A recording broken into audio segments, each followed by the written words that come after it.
Alô, pessoal! Eu sou o Érico San Juan e este é o Ilustre Podcast, um podcast de gente muito ilustrada, feito a pessoa ilustradíssima que nós vamos conhecer daqui a pouquinho. Mas antes, tem os recadinhos de sempre. Você pode acompanhar os novos episódios do nosso Ilustre Podcast no YouTube da Rádio Metropolitana de Piracicaba e também no canal do YouTube próprio do Ilustre Podcast. E a agenda com os novos ilustres de cada semana, você pode conferir no @ilustre.podcast. E dados esses recados aqui com uma velocidade de The Flash, vamos aqui conversar com o nosso ilustre convidado dessa semana, desse início de ano aqui, de 2024. Vamos conversar com uma pessoa muito amiga das letras, amiga da educação, que tem uma trajetória ligada a um suporte, como se diz hoje, chamado livro. É um suporte de séculos atrás. Tem gente que acha que ele está comprometido por causa da força das mídias digitais, dos tais e-books da vida, né? Mas ele vai mostrar aqui, com a trajetória dele, que não é bem assim. Ou vai tentar nos convencer disso. Nós vamos conversar com o Guilherme Bellissimo. Aplauso. Seja bem-vindo, Guilherme. Muito obrigado, agradeço o convite e quero dizer que é um prazer, uma honra estar participando do Ilustre Podcast, né? Eu acho que o intuito é conversar um pouco, né, sobre livros, biblioteconomia, falar um pouco do que eu aprontei ao longo da vida também, né? No bom sentido. No bom sentido, né? Claro. Não pode Você fez muita arte, né? Não pode contar tudo, né, Eric? Assim você deixa a gente curioso, pô. Não, nós temos que ter sempre uma surpresa guardada para um outro momento. Uma cartinha na manga? Tem que ter. Esse é que é o bom entrevistado, ilustre espectador. Ele instiga a gente. Mas os segredos aí, quem sabe a gente arranca algum de você ao longo do papo, né? Quem sabe, né? Temos esperanças e temos insistência. Uma atitude insistente, né? Vamos lá. Vamos lá. Encara o desafio aí. #desafio. Tamo junto. É isso aí. Ô, Guilherme, queria saber de você. Nós estamos aqui gravando nos estúdios da Rádio Metropolitana de Piracicaba, em Piracicaba.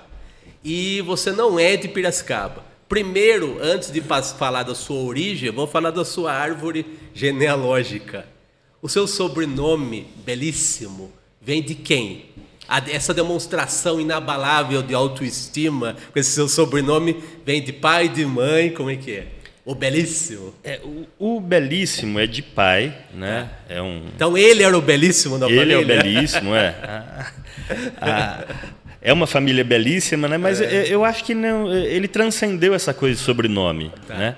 Porque combina muito bem comigo. Então eu acho que é mais um adjetivo mesmo. Você olha para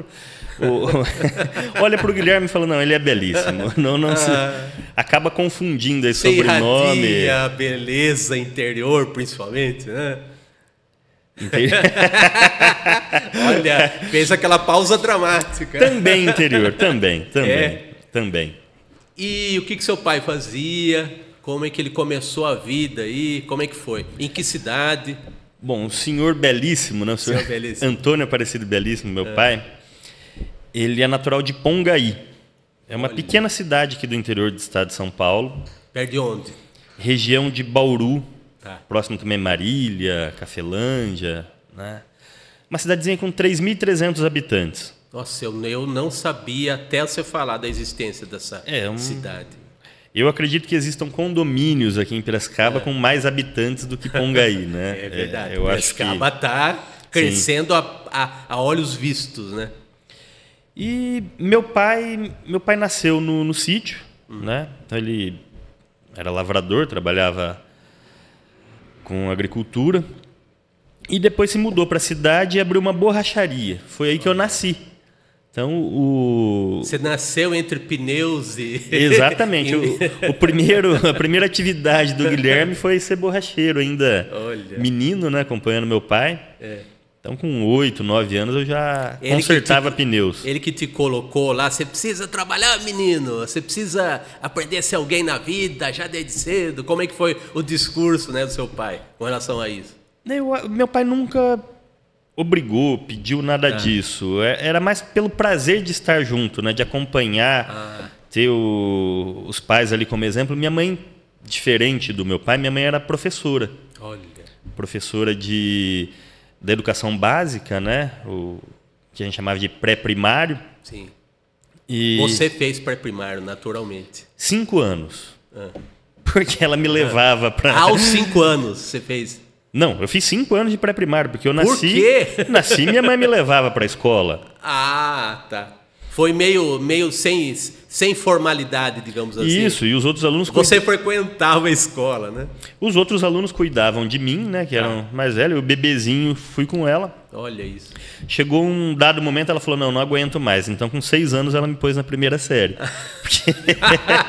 Vai logo daqui, mais um pouco porque... você se formava na faculdade do pré-primário lá, sei lá.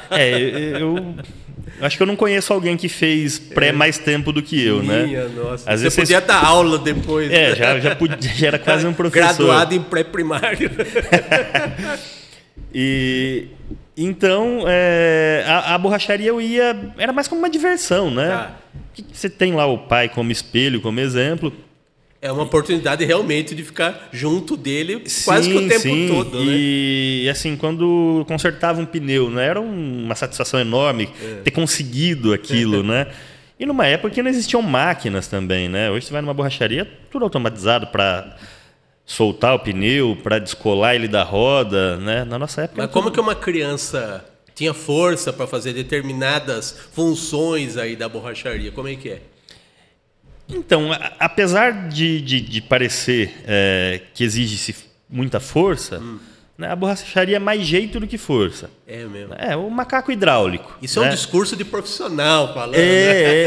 Porque o macaco que a gente tem no carro é um saco aquilo, você fica rodando, né? Não é legal. Mas na borracharia o macaco é hidráulico. Tá. Então ele é leve, é fácil. Para soltar o pneu do carro, soltar os parafusos... Você tem a chave, você tem cabo de chave, que você prolonga ali e fica mais fácil para soltar. Para descolar o pneu também, apesar de não ser máquina, era um equipamento ali que não era difícil, né? Então, enfim, mas era diferente do que se tem hoje. Hoje tem muito pneu sem câmara, na época tinham pneus com câmara, então você consertava a câmara de ar ainda, né? Aí peguei o período já de pneu sem câmara, com bico ali, mas... Sim, era uma atividade interessante. É uma coisa que me serve hoje em dia, né? Eu tenho um kitzinho no carro que às vezes furo o meu pneu e eu mesmo conserto, né? Você está no meio da rua ali, você põe o step, conserta, passa num posto, enche o pneu e pronto. Não preciso muito de borracharia. Olha, que coisa. Esse tipo de ensinamento, digamos assim, de habilidade que se desenvolve, te serve, né? Mesmo você não tendo virado um borracheiro, né? Eu acho que tudo que a gente aprende, né, Érico? A gente incorpora, incorpora, né? E vai servir em algum momento da vida, né? E várias técnicas que eu usava na borracharia você acaba usando no dia a dia, né? Em casa. E é gostoso. Sei que foi um tempo bom esse de borracharia. Que bom. Né? Que eu fiquei ali até meus 13 anos, mais ou menos. Aí depois meu pai teve um problema de saúde, né? Ele... tinha osteoporose localizada no fêmur. Nossa, que sofrimento. E ele já não conseguia mais desenvolver atividade de borracheiro, né? Pongaí, por ser uma cidade essencialmente agrícola, então tinha muito pneu de trator, pneu de caminhão, máquinas agrícolas, né? Ficou um pouco pesado para ele a função. A demanda era para esses pneus mais pesados, sim. maiores e tal.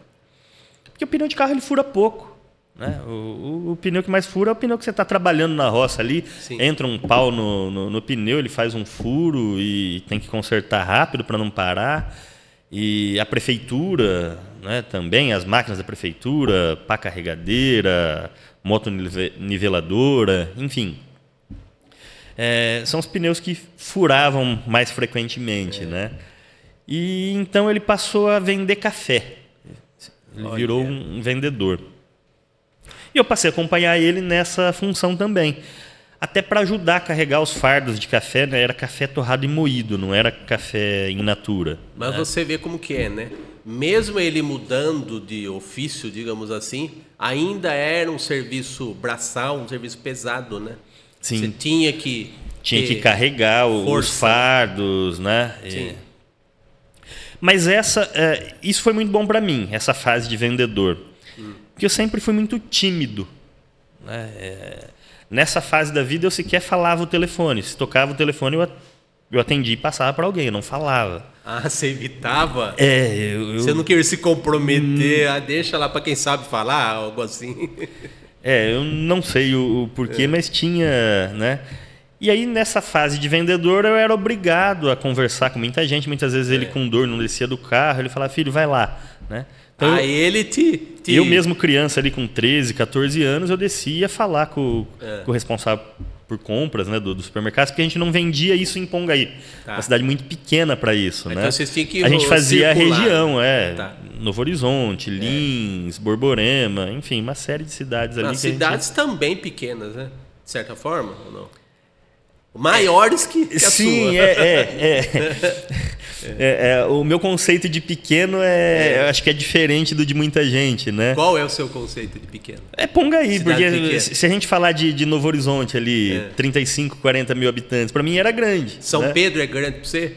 Para os seus padrões? São Pedro é 40 mil habitantes, mais ou menos, tem São Pedro, né? Eu acho que sim. E é considerado uma cidade pequena. né? Não. Para quem sai de Pongaí, São Pedro é uma cidade... 3 mil é um vilarejo, para quem tem referência. Mais de 10 vezes o tamanho da cidade, sim, né? Sim. Lins, por exemplo, que eu citei aqui, tinha 70 mil habitantes. Era gigante. Cidades pequenas. Era gigante para mim, a né? minha referência aqui de quem mora numa cidade de 400 mil. E eu nasci e devia ter uns 200 mil. E aí eu fui, assim, desbravando essas cidades maiores, vamos dizer, né? E depois disso, trabalhei também com um amigo de ajudante de pintor. Então, pintava paredes. Tá. Né? O que faz um ajudante de pintor? Porque ajudante é uma qualificação que define, tipo, o faz tudo, né? A gente fazia a parte ruim, né? Que são os recortes. Você foi longe, né? Você vai lá fazer o recorte, você tem que empapelar as janelas. Se tiver que lixar uma parede, é o ajudante que faz. A parte chata. Só para o pintor chegar lá e assinar a obra. Isso, daí ele vai lá, tá bom, não tá bom, faz de novo, né? É esse o papel do ajudante. E a gente pintou de tudo também, até geladeira. Olha só. Tinha um cara que tinha uma geladeira azul e era a moda da geladeira branca. Ele falou, não vou comprar outra geladeira. E a gente pintou a geladeira dele e deixou, atualizou. Então a gente pintava, deu um upgrade na geladeira. A gente pintava de tudo. Né? E aí com 16 anos, meus pais se mudaram para Marília. Aí já... Marília tem 220 mil habitantes, já é uma cidade... Isso foi um upgrade de cidade, né? Sim. E aí meu pai foi trabalhar num posto de combustível. Tá. Né? Nessa fase minha mãe já tinha aposentado enquanto professora, né? E você lembra que época foi isso? Que ano, mais ou menos? 2000. 2000. Tá. Era redondo ali, o ano de 2000. Eu estava com 16 anos. Tá. Então terminei o primeiro semestre do terceiro ano do ensino médio em Pongaí e fiz o último semestre em Marília, né?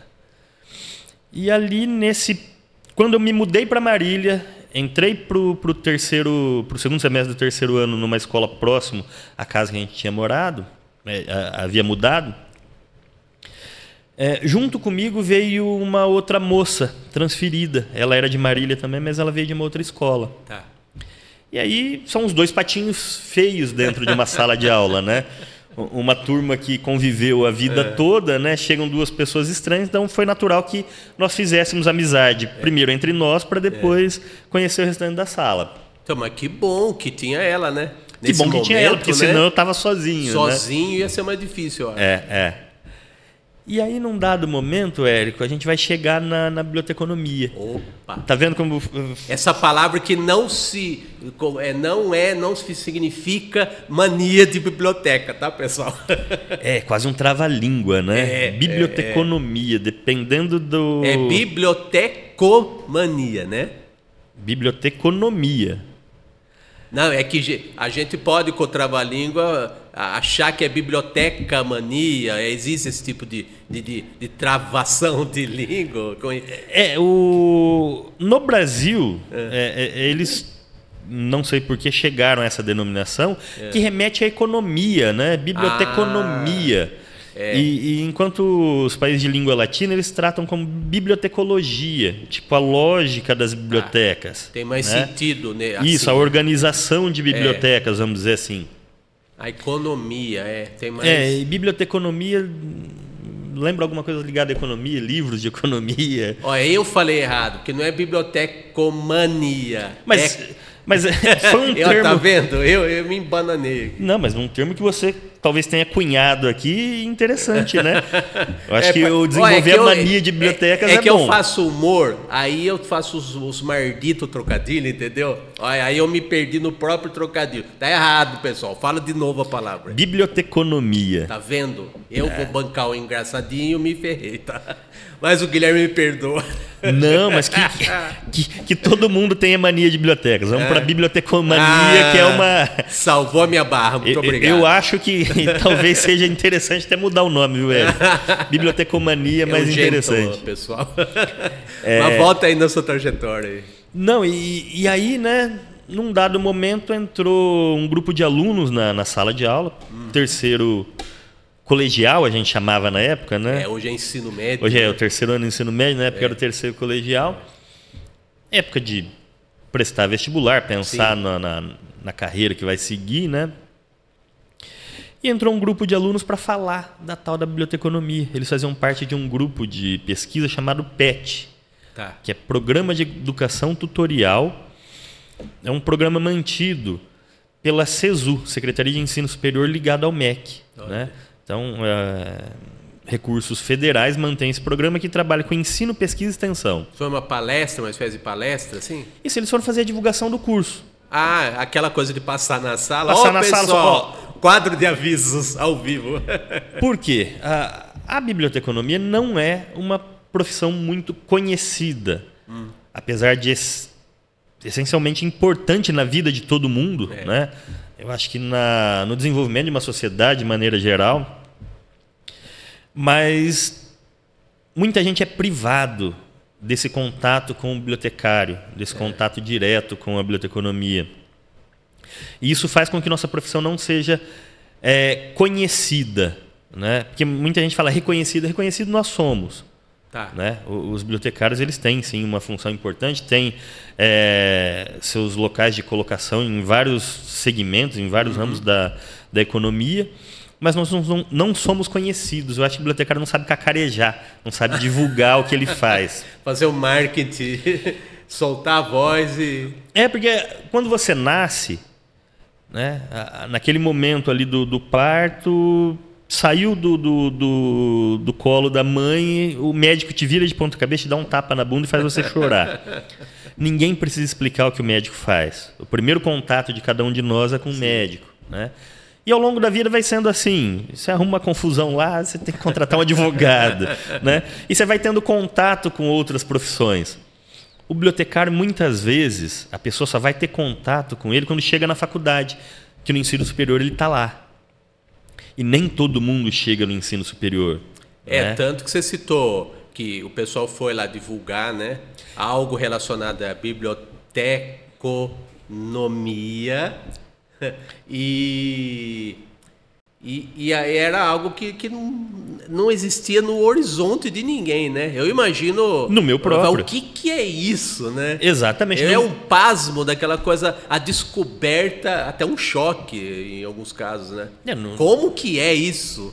Eu mesmo ou em desconhecia. Alguns você fica chocado e deixa para lá, outros reagem diferente, né? No seu caso, né?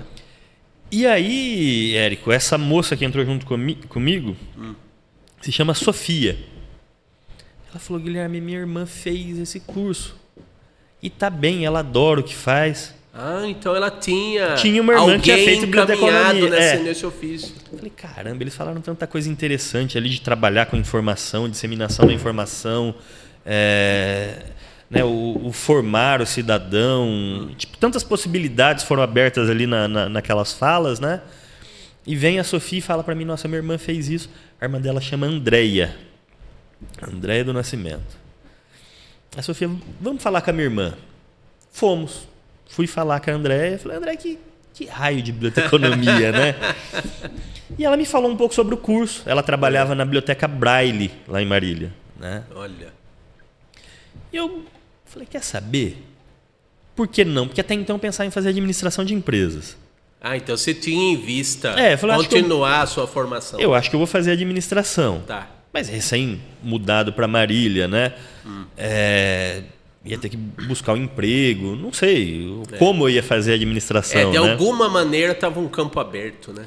E veio essa possibilidade, gostei da biblioteconomia e tinha uma outra vantagem. Era gratuito. Né? Em Marília ele é oferecido na Unesp, né? Que é uma universidade estadual. Falei, bom, se eu passar no vestibular, fica melhor ainda a situação, né? Eu faço um curso que eu gostei e ainda de graça. E na cidade que você morava? Na cidade que eu estava morando. Nossa, sopa no mel. Não precisava sair dali. Fizemos isso. Prestamos vestibular, eu e a Sofia. A Sofia acabou não entrando naquele momento. E eu gostei do curso. Confesso que logo de cara, né, porque as pessoas perguntam, mas que tipo de disciplina tem, né?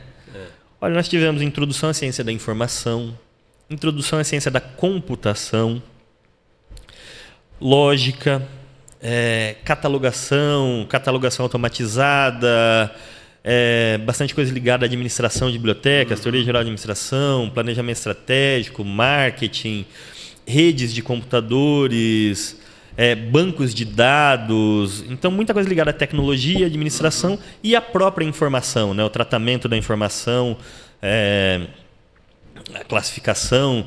Porque você tem, para a gente entrar no biblioteconomês aqui, né? Vamos lá, a catalogação é a representação descritiva da obra. Então eu pego um livro, um mapa, qualquer objeto, né? Qualquer suporte que contém informação, eu vou descrever ele num catálogo para poder recuperar. E a classificação é a representação do assunto. De que assunto trata esse material? E existe sistemas padrão também, né? Exatamente. No mundo, né? No mundo. Começou lá com Aristóteles, né? E isso foi evoluindo, foi desmembrando até que chegou... Hoje os dois sistemas de classificação mais usados a classificação decimal universal, que é a CDU, né? E a CDD, que é a classificação decimal de Dewey. Dewey é usada em 75% das bibliotecas do mundo. Então, a mais usada é a CDD. Né? Mas tem também a CDU, que é um outro método de classificação bastante utilizado. E existem classificações próprias também. O Vaticano desenvolveu uma própria porque é muito específico. No ramo do direito tem alguns desmembramentos ali que dentro da área do direito da CDD continua se desmembrando, e você tem lá a Doris, que é uma tabela que fez ali essa classificação de direito. Enfim, você pode desenvolver um sistema de classificação dependendo da especificidade do local onde você trabalha. Então, ali voltando para o ensino médio, terminei o ensino médio, pensei em fazer biblioteconomia, passei no vestibular, entrei para a faculdade. Aí você está numa cidade de 220 mil habitantes, né? Numa universidade, tendo saído lá do interiorzão, de uma cidadezinha de 3.300 habitantes. Né? Então, assim, foi uma mudança na minha vida, né? Em muitos aspectos. Né? Não só acadêmico, mas pessoal, social... E, assim, eu devo muita coisa aos meus professores, desde os professores do colégio mesmo, lá de Pongaí, que possibilitou que eu conseguisse passar num vestibular também de uma universidade pública. Então, você não fez cursinho? Não fiz cursinho, entrei na faculdade. Então, a sua formação foi espetacular, né? A sua base foi... Sim, foi excelente.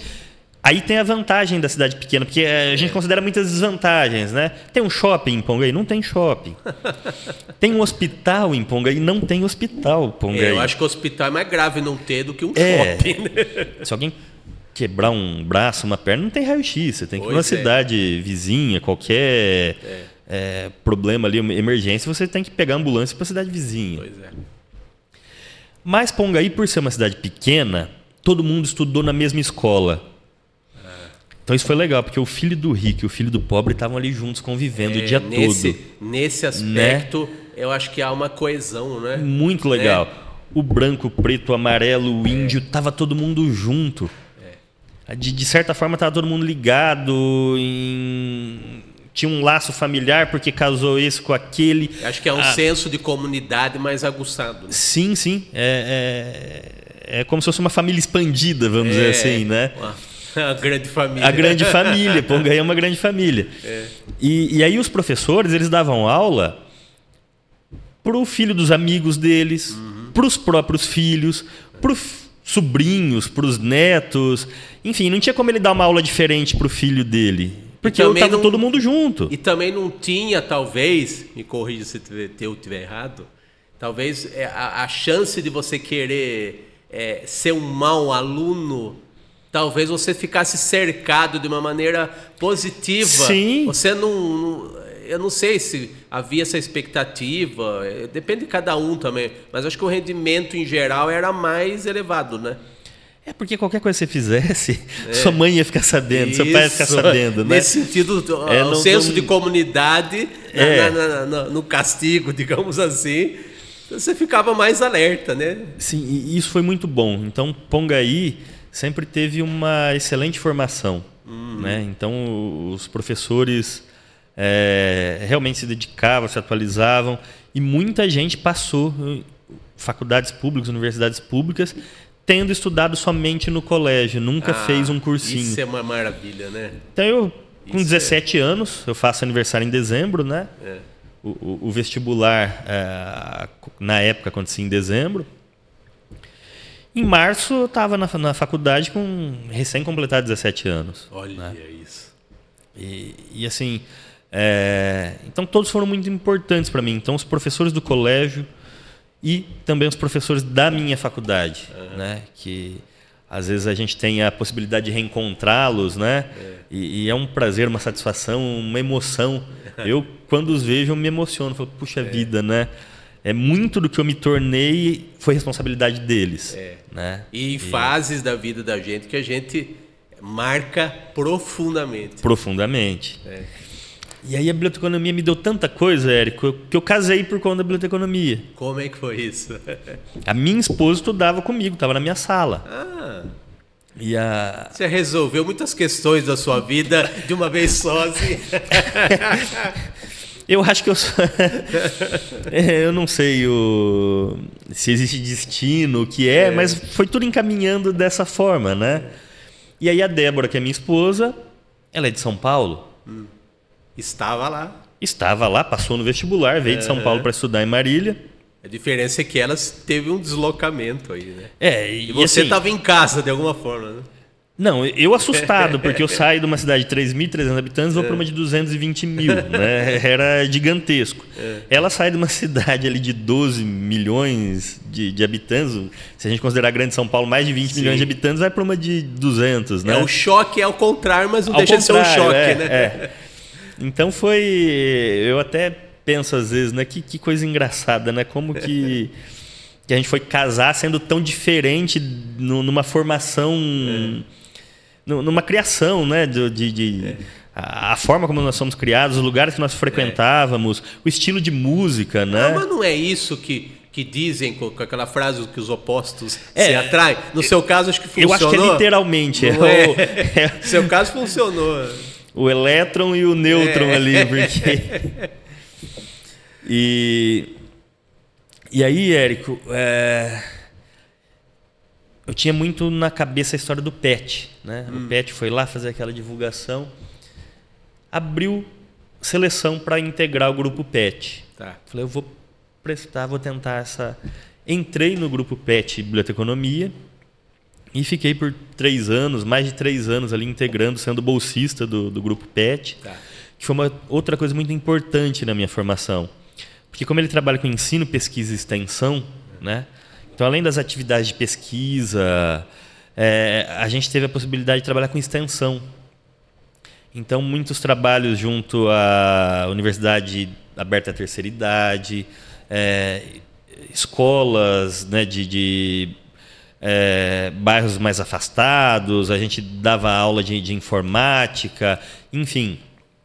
E isso também ajudou um pouco a me soltar, que começou ali na fase de ajudante de vendedor, né? Eu era ajudante de pintor, fui ajudante de vendedor. Então é um desafio permanente, né? Você não tinha como você continuar tímido, né? E aí eu tinha que abrir palestras, com muitos universos diversos, né? Isso foi... A coisa foi indo para um determinado ponto que eu tinha que abrir palestras. Imagina você olhar para um auditório, apresentar... O terror do ser humano, não só estudante, mas o adulto já barbado, de barba branca, falar em público. Meu Deus do céu! E aí eu fui aprendendo algumas técnicas, né? O pessoal ia ensinando, isso é engraçado também de se falar, né? Você chega antes, testa o microfone. Sim. Coisa que a gente fez aqui hoje também, né? Para ver se estava bom. Tá vendo? Eu aprendi. E o que eu fazia para ir perdendo a timidez e ficando desinibido um pouco ali? Eu cantava uma música. Olha. Então eu chegava mais cedo no anfiteatro, pegava, regulava o volume do microfone, né? E começava a cantar ali um Mato Grosso e Matias, o Milionário Zé Rico. Não, cantar ainda sem plateia, né? Mas eu não vou fazer isso aqui hoje, tá? Você tá dando gancho, vamos aproveitar. Vai ser num outro momento isso daqui. Não precisa cantar, mas que música que você cantava, você lembra? Qualquer coisa do repertório. Idas e voltas, é bastante... É uma palhinha aí. Recita. Não, recita. Hoje não. Recita. Mato Grosso e Matias é um clássico. Então, Idas e Voltas foi a música que a gente estava escutando quando eu comecei a namorar a Débora. É meu? Por isso que você cantava, malandrão. Lembrei, depois... Como que é o começo? Quando anoitece lá fora, me bate a lembrança do tempo em que éramos 2 crianças, pensando que o mundo era um favo de mel. Pensou uma serenata com isso? Imagina, a voz dele, eu tenho certeza que fica foi bom. Foi assim que eu conquistei a Débora. Foi com... E aí eu cantava uma música ali, as pessoas iam chegando, né? Mas já era um exercício para mim. Então o Grupo PET ele me ajudou bastante. Desde o falar em público, mas também com atividades do dia a dia. Recentemente eu tive em São Paulo no Prêmio Laura Russo, que é o principal prêmio da Biblioteconomia paulista, né? E tive a oportunidade de reencontrar a minha tutora do PET, que foi a professora Silvana Vidotti. Que legal. Né?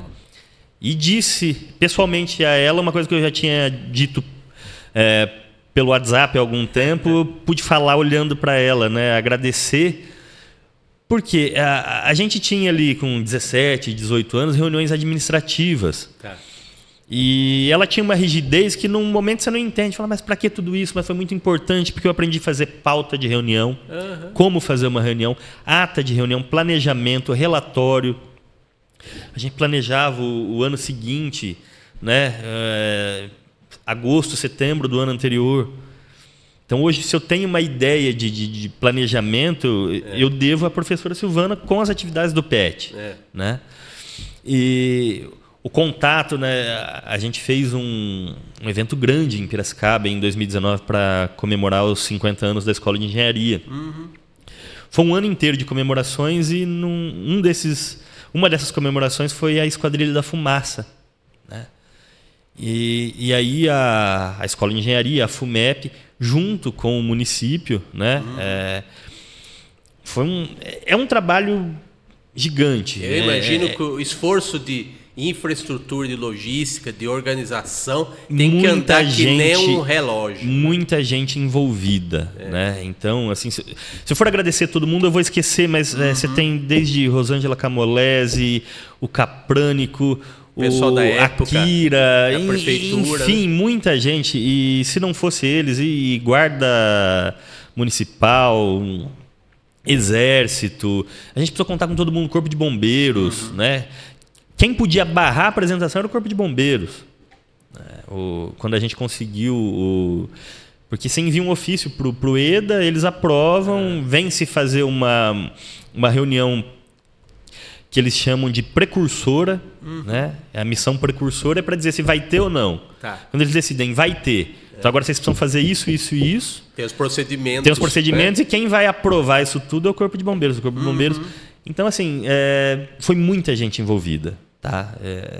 Eu até peço desculpas aqui que eu não vou conseguir citar todo mundo, mas era um evento grande. Mas você citou a pessoa implacável lá da sua época de estudante, né? Que sem ela... Professora Silvana. Né? E eu me lembro de uma reunião com vários secretários municipais, com vários segmentos ali de polícia rodoviária que envolve a chegada para o município,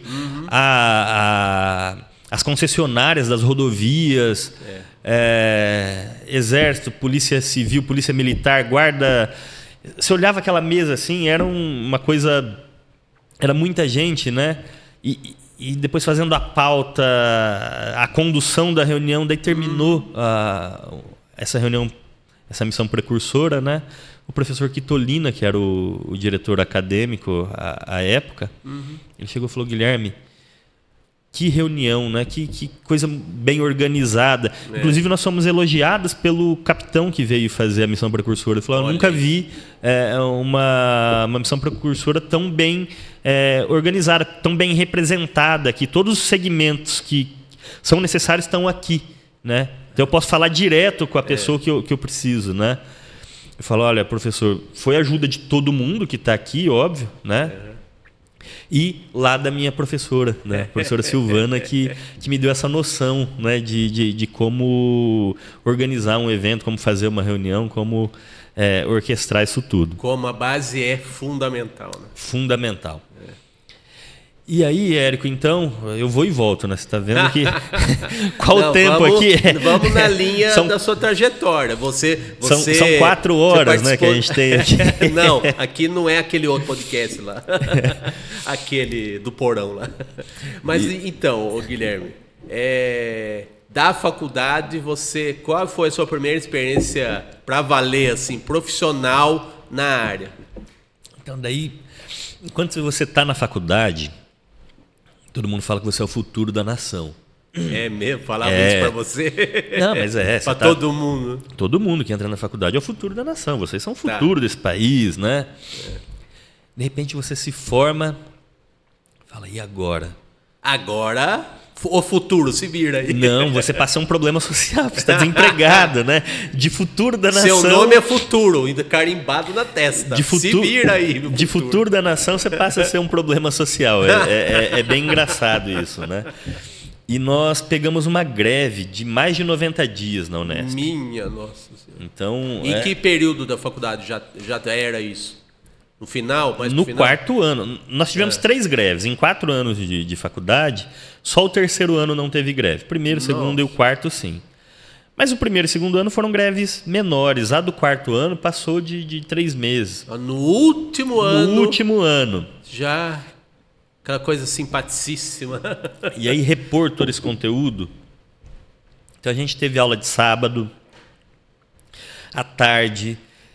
véspera de Natal, a gente está aqui em 19 de dezembro hoje. Gravando hoje, né? Vai pro ar em janeiro isso aqui. Nós tivemos aula perto do Natal. Voltou ali do Ano Novo, dia 2, 3, a gente teve aula... Sem quase Réveillon.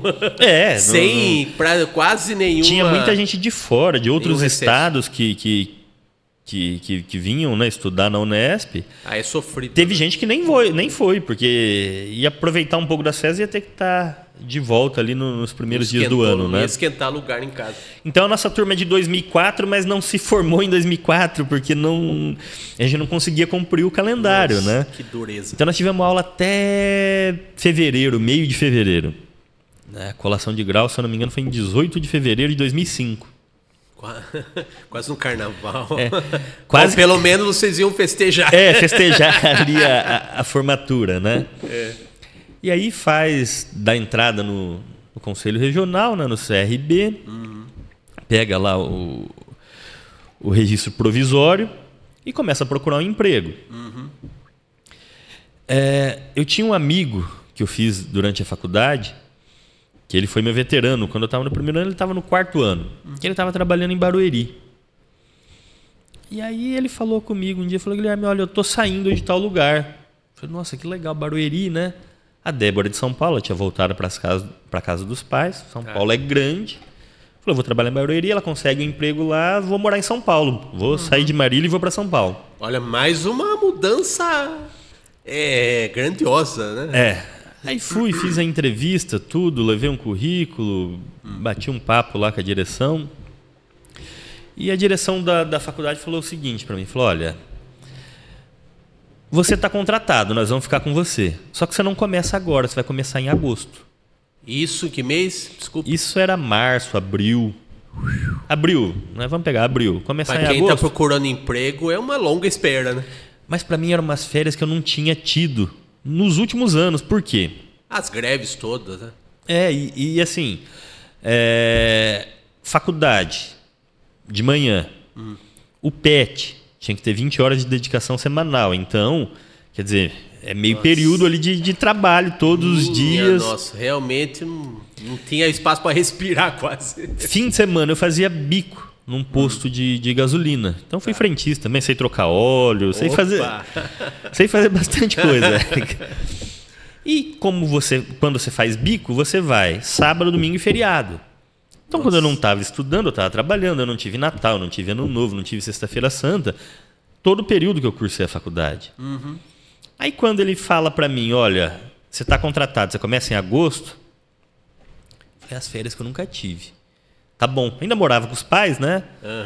Não, as férias que eu nunca tive. E eles aceitaram isso de boa? Ah, sim. Sim. Mas eles viram o empreendimento, a força que você...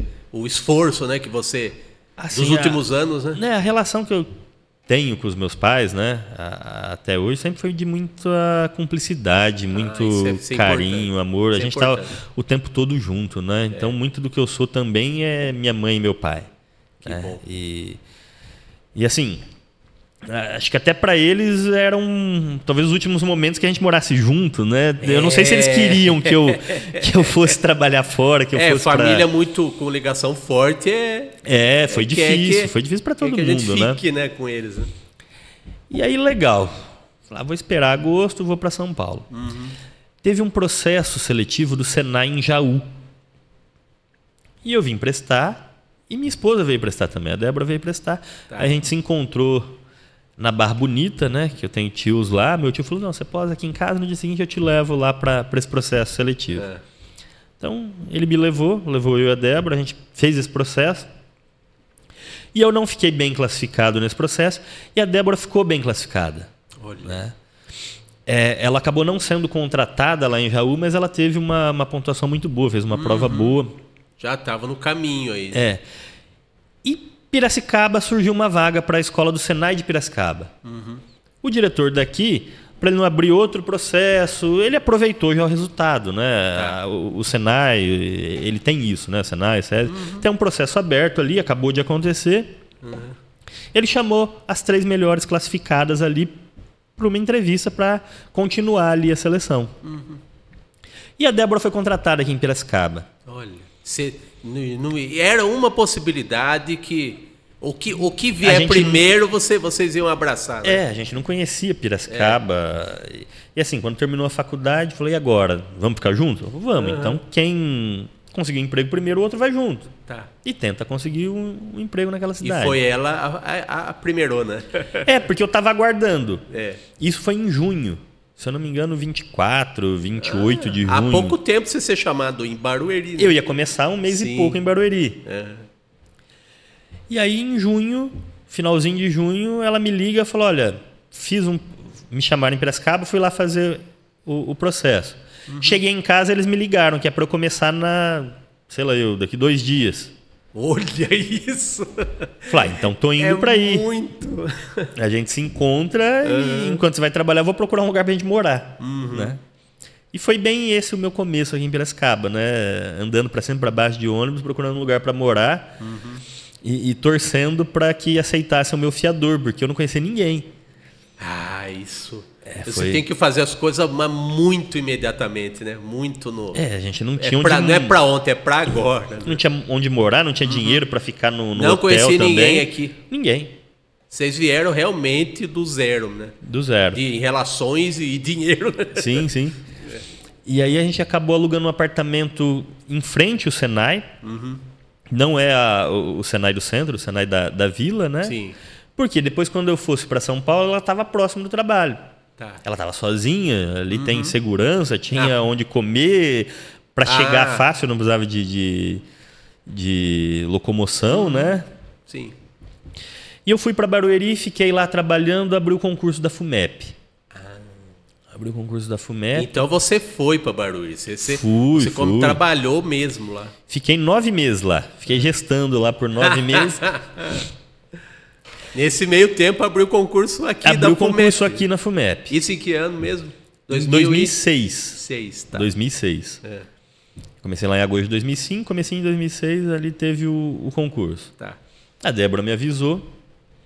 Eu vim, prestei o concurso e nesse concurso encontrei uma outra amiga de faculdade, ex-namorada de um amigo meu, a Sara. E a Sara trabalhava em Rio Claro, nas faculdades claretianas. Ela, Guilherme, como é que você tá? Eu falei, tô bem, mas eu tô lá em Barueri. E realmente eu tava bem, por quê? Eu morava na casa dos pais da Débora. Então eu tinha comida, eu tinha roupa lavada, eu tinha tudo no jeito. E ela, coitada, sozinha aqui tendo que fazer tudo, né? Você tava uma vida de rei e ela aqui... E a gente só se encontrava de fim de semana. Nossa, então, parecia faculdade? Parecia... Era fim de semana, eu vinha para cá, quando não ela ia para lá, né? Aí falei isso para Sara, falei, não tá legal, né? A distância é grande e assim, eu até que tô bem, mas a Débora tá sozinha aqui numa cidade que a gente não conhece ninguém ainda, tá conhecendo, né? Isso ficou na cabeça da Sara. Eu fiquei em segundo no concurso. Olha isso. Fiquei em segundo, não passei em primeiro e era uma vaga só. Concurso aqui da FUMEP. Da FUMEP. Né? Passados uns dias, a Sara me manda um e-mail. Falou, Guilherme, você gostaria de vir para Rio Claro? Eu falei, claro. Rio Claro é do lado de Piracicaba. Ela me manda um currículo que eu estou saindo daqui das Claretianas. Eu estou indo para São Paulo. Olha isso. E eu entrego seu currículo aqui e eles vão te chamar, faz uma entrevista. Aí participei do processo seletivo nas Claretianas e fui aceito. Vim trabalhar em Rio Claro. Aí minha vida mudou completamente, porque daí... Bem mais perto, né? Bem mais perto. E a rodovia ali do lado, a Débora trabalhando no Senai, pegava o ônibus, ia trabalhar, voltava. E fiquei lá 2 anos e pouquinho. O concurso aqui tinha validade de 2 anos, podendo ser prorrogado por mais 2. Nesse meio tempo, a pessoa que passou em primeiro saiu, né? Mudou de cidade, mudou de emprego e me chamaram. E agora há quase 15 anos eu estou na FUMEP. Olha isso. 2 de fevereiro de 2009 foi quando eu comecei a trabalhar na FUMEP e estou lá até hoje como bibliotecário. Então a sua experiência profissional foi a maior parte na FUMEP mesmo, né? A maior parte na FUMEP, né? E o que balanço que você faria? Já é o tipo de pergunta para a gente começar a terminar. É bom quando o entrevistado rende parte 2, parte 3 e assim vai, né? Conta aí que balanço você faz desses 15 anos de FUMEP. E o balanço que você faz da sua atuação na área de biblioteconomia. Eu preciso explicar. Até acabar esse podcast, eu preciso explicar o que é biblioteconomia, o que a gente faz, né? Faz um verbete de Wikipedia aí, vamos lá. Na FUMEP, Érico, eu encontrei uma realidade diferente dos outros 2 lugares onde eu tinha trabalhado antes, né? A Alfa Castelo, lá em Barueri, uma instituição privada, né, que sim, visava lucro, tinha donos e eles tinham ali uma característica. Nas faculdades claretianas, né, ela está ligada à ordem dos claretianos, é uma ordem confessional, então tem muito lado filantrópico, né, a gente pôde atuar próximo comunidades carentes, enfim, desenvolver um papel diferente, desde organizar a biblioteca de presídio, né, o centro de ressocialização masculino. Eu tive esse contato ali, né? É como se fosse lá a sua experiência na faculdade, né? Do grupo que você participou, né? De ter contato com diferentes até classes sociais. Sim. E aconteceu um monte de coisa. Por exemplo, no feminino, um caso com a Suzane von Richthofen foi interessante. A gente tem bastante história para contar aqui. Mas conta brevemente aí da Suzane. Brevemente? Tinha um projeto que chamava Cidadania em Debate. Então, pessoas de diversas áreas de atuação iam até o centro de ressocialização falar sobre suas áreas de atuação, né? Para levar alguma coisa diferente para quem estava ali, até para auxiliar nessa ressocialização, né, dos reeducandos. E eu fui falar sobre sociedade da informação, que é o meio onde eu estou inserido. Sim. Né? E questionava muito essa tal sociedade da informação, parcialidade da mídia, né? Entrava tudo isso no contexto e que tipo de acesso eles tinham ali dentro. Né? Se eles podiam usar a internet, se chegava jornal, o que acontecia. E naquele momento, eu não sabia, mas a Suzane teve alguns privilégios ali no uso de computador. E não... Enfim, estava à beira de ter uma rebelião. A direção do local estava sendo afastada, investigada por aquilo. E mesmo com o meu release ali, sabendo que eu ia tocar nesse assunto, não me falaram nada. Então eu entro para palestrar, falar sobre isso, de repente eu pergunto, e internet, vocês têm acesso aqui dentro? Todo mundo olha para ela ficou assustada, foi fumar um cigarro ali. Você foi lá dar a cutucada necessária, né? Eu até então sem entender nada, 2 dias depois ela foi transferida e quando saiu o motivo, eu falei, meu Deus, eu joguei gasolina. A cutucada que você percebe depois que você a emite, né? Eu joguei gasolina na fogueira, né? Eu vou perguntar se alguém com acesso à internet ali dentro é a única pessoa que tinha. Meu Deus. Né? Então, aconteceu tudo isso comigo. E aqui na FUMEP é uma instituição pública. Né? Ela mantém 4 unidades de ensino, que é o COTIP, Colégio Técnico Industrial, a Escola de Engenharia, né, com os cursos de graduação, Engenharia, Administração, Ciências Contábeis e Computação, né? Engenharia da Computação e Ciências da Computação. Tem a pós-EIP, a pós-graduação, e o CEP, que é o Centro de Educação Profissional. E a biblioteca atende a todos Atende as 4 unidades que a FUMEP mantém. E a FUMEP, por ser uma fundação, ela tem características próprias. Ela é pública, né? Então a gente tem que seguir ali licitações, concurso público. Você tem a morosidade do serviço público. Então, para eu comprar livro, por exemplo, é um processo licitatório que dura 3 meses. Você pode ter empresa que entra com recurso e o Tribunal de Contas analisa. Olha, eu suponho que eu acho que tem coisas... Posso estar enganado, tá? Sei que está dentro do dia a dia, você me corrige. Eu imagino que tenha processos que sejam necessários, mesmo que sejam incômodos, até por conta de você ter uma lisura realmente... de ter processos que sejam visíveis para o cidadão, né? Controle, né? Como eu disse, a gente ali responde para o Tribunal de Contas do Estado, né? Sim. E você tem como órgão fiscalizador principal a prefeitura do município, que uma fundação ela faz parte da administração indireta. Ela tem autonomia administrativa, né? Mas ela tem o ente instituidor dela, que é o município, que tem o papel de fiscalizar. Né? Por outro lado, né? Aí tem o outro lado realmente, que o dinamismo de certas instituições dentro da instituição teria que ser maior. Né? E a lei de licitações, por exemplo, que eu citei, ela passou muito tempo sem ser atualizada. A 8666 era de 93, 96. Em 2001 que vem a 14133 que atualiza um pouco disso. E essa também precisa ser atualizada. Melhorou alguns processos, deu agilidade em alguns processos, mas ainda assim existem coisas que precisam ser atualizadas e melhoradas. E a gente tem a cobrança por quê? A FUMEP ela tem autonomia administrativa. Tá. E como ela tem autonomia administrativa, ela não recebe subsídios, ela se mantém com recursos próprios. Então ela precisa, né, a gente vai chamar de mensalidade, mas o que a FUMEP faz? Ela presta um serviço educacional. Né, do mesmo jeito que a autarquia, o SEMAI, ele presta um serviço de fornecimento de água, né, e você paga para essa autarquia, que é pública, né, você paga para a FUMEP porque ela presta um serviço educacional. Então a gente recebe mensalidade. E quem paga a mensalidade entende aquilo como privado. É até meio confuso, né, na cabeça do cidadão. Ele te comum, cobra ali né? e fala assim, mas não comprou isso ainda, não fez isso ainda. Fala, mas eu estou fazendo. Né? A gente está fazendo, tá?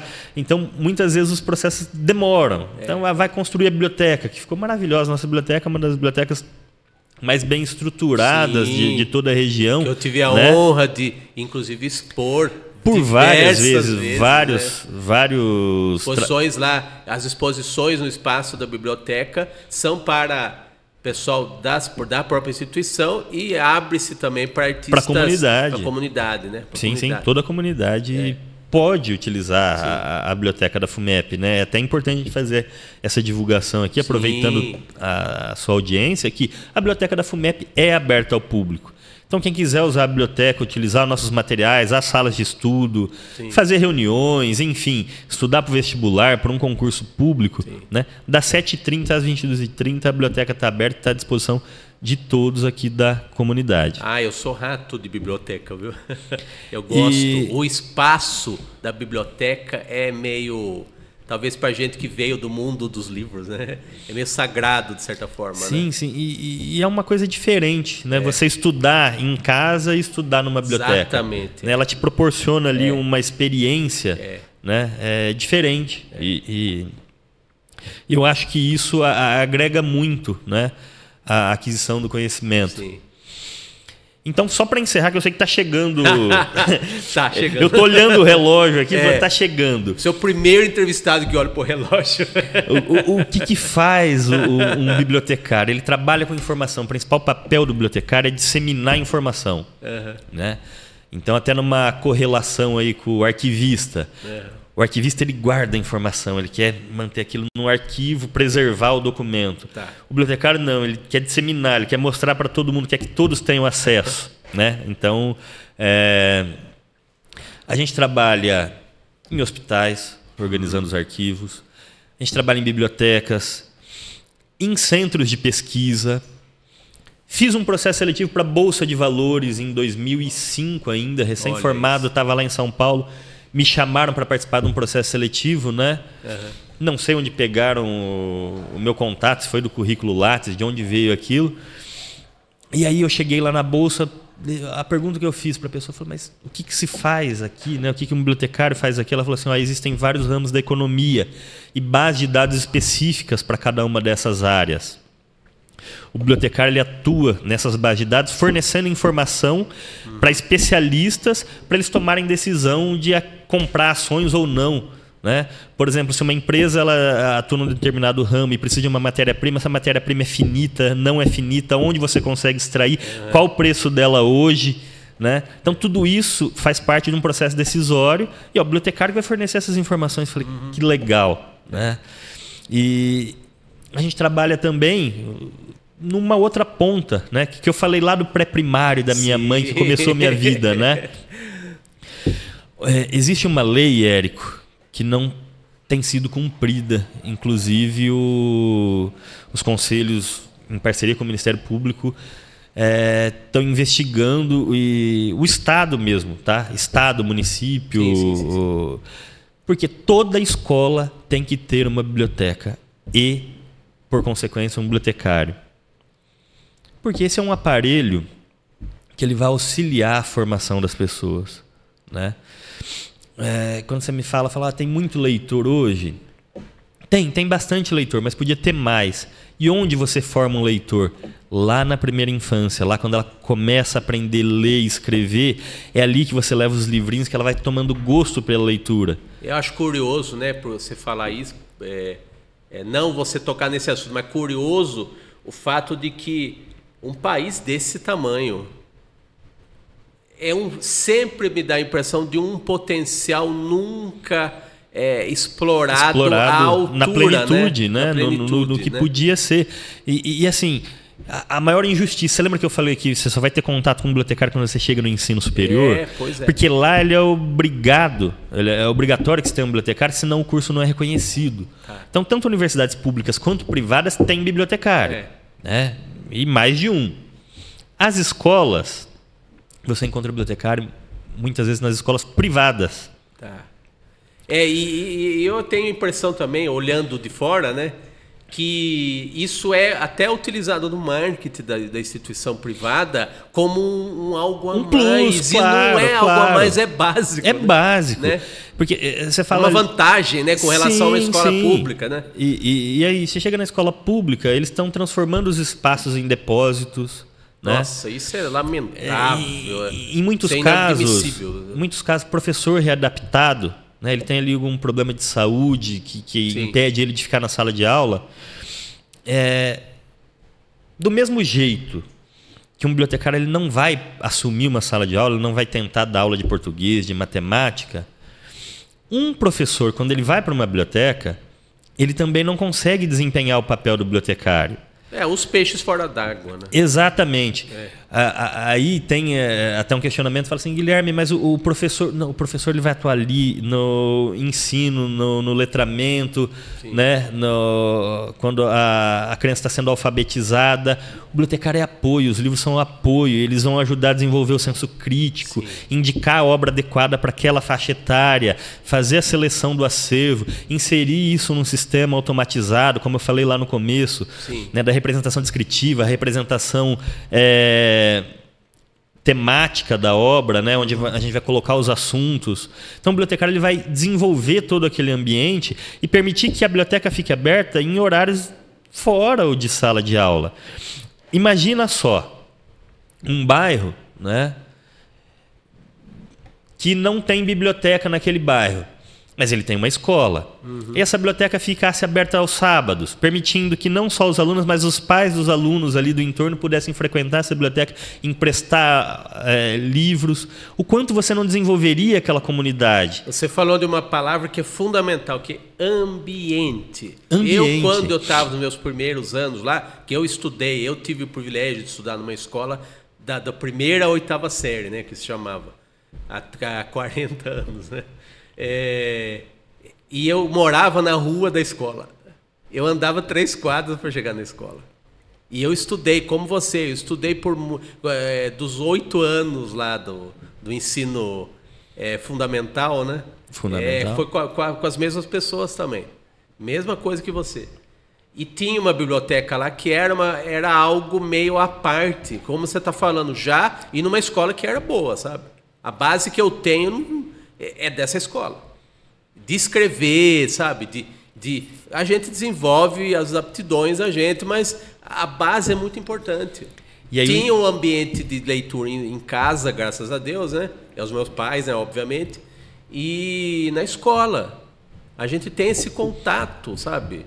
E você enxergar a biblioteca como um aparelho cultural... Sim. Né? Você desenvolve atividades diversas ali, de hora do conto, teatro. Quando eu faço essa crítica aqui, Érico, eu queria que quem está nos vendo, né, ouvindo, enfim, não entendesse como uma crítica a Piracicaba. Eu estou criticando no Brasil como um todo. Isso acontece em todas as cidades. Lógico, tá? Lógico. A gente vê aí o poder público deixando à margem toda uma população, tirando o direito da população.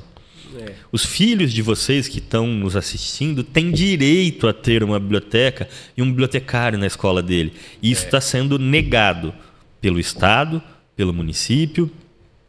Eu não vou dizer pela federação, porque você tem...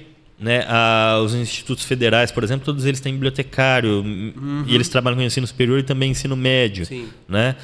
Então a federação tem cumprido isso, pelo menos no que cabe a ela.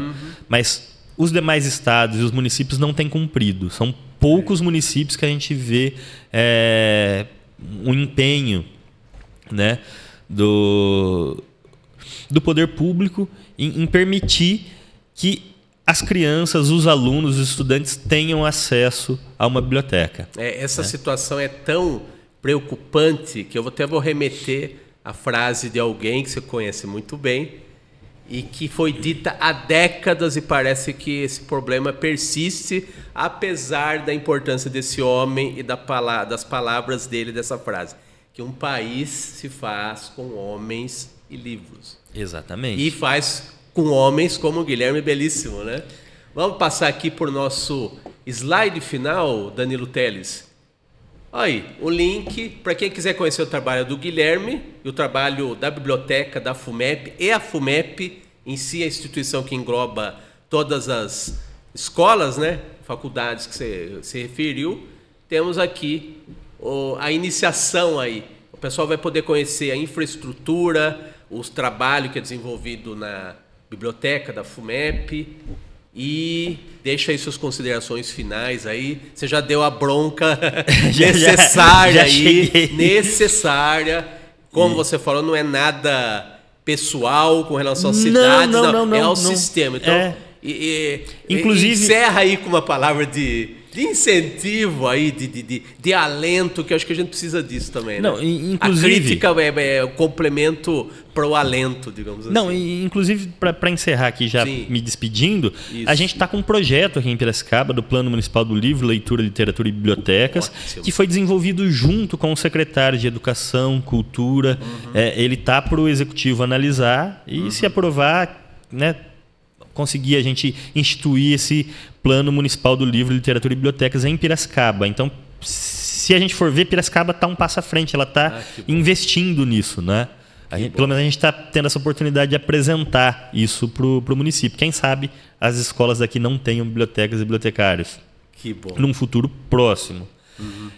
Quero agradecer a todo mundo que nos acompanhou, convidar quem ainda não conhece a FUMEP, vá conhecer. Espaço aberto. Espaço aberto, é uma instituição pública. Né? Vá conhecer a biblioteca. A gente sempre faz exposições lá e a gente vai estar divulgando aí no próximo ano o que nós vamos estar fazendo no Espaço Cultural da Biblioteca.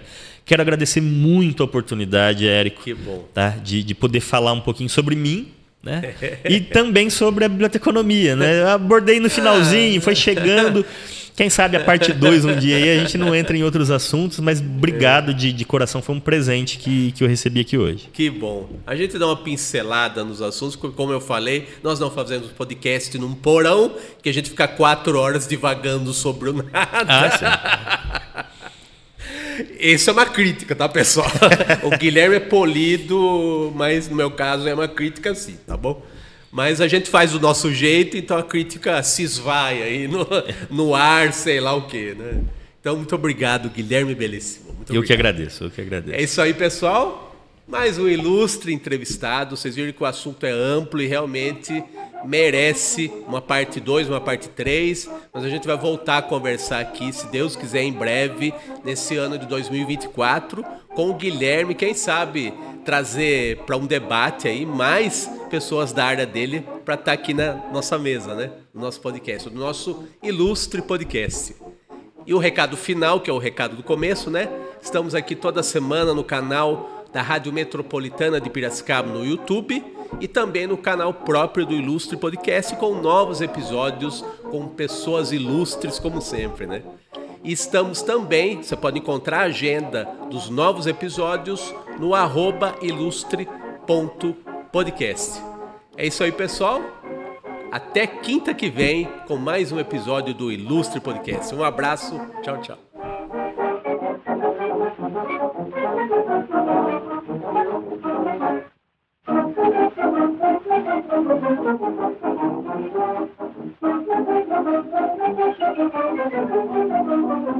Thank you.